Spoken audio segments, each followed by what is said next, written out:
A suicide survivor can be described as someone who has been affected by or lost a loved one to suicide.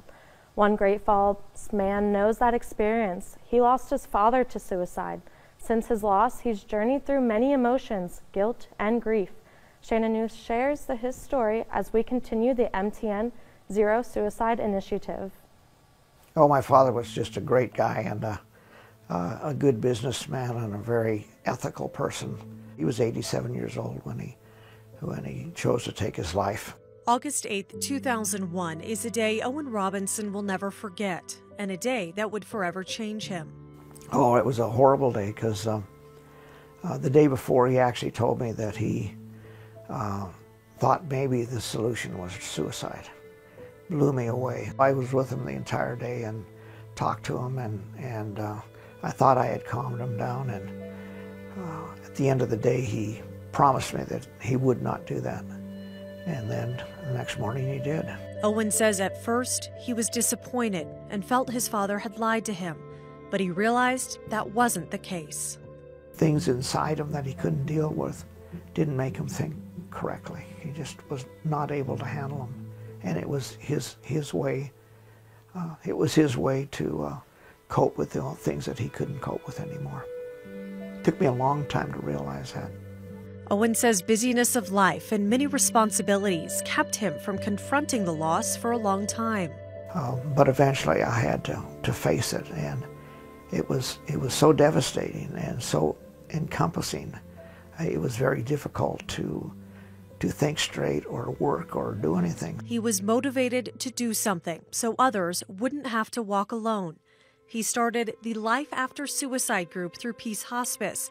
The free 10-week program is held twice a year specifically for those who've lost someone to suicide. There are two components of suicide, two components of that loss that are different than other losses.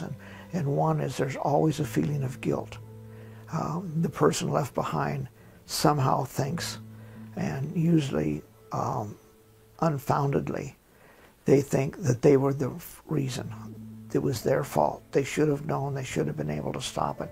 That's what I thought. And then the second thing is that there's a stigma behind suicide. And so if you lost somebody to suicide, you don't really want to talk about it to anybody because it's a stigma. Owen hopes to provide a place to break down stigma and give those who've lost a loved one to suicide a chance to process their loss and gain resources. For those contemplating suicide, you have to think of you may think that there's nobody in the world that loves you and all that, but I can assure you that if you're gone to suicide, there are going to be those people hurting for years and years and years. And think about them.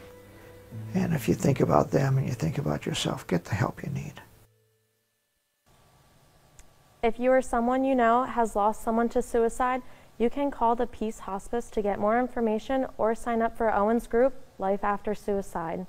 We have that information on our website under the Zero Suicide Initiative tab. There you'll also find other suicide prevention resources. If you are struggling, please call one of those resources to get help.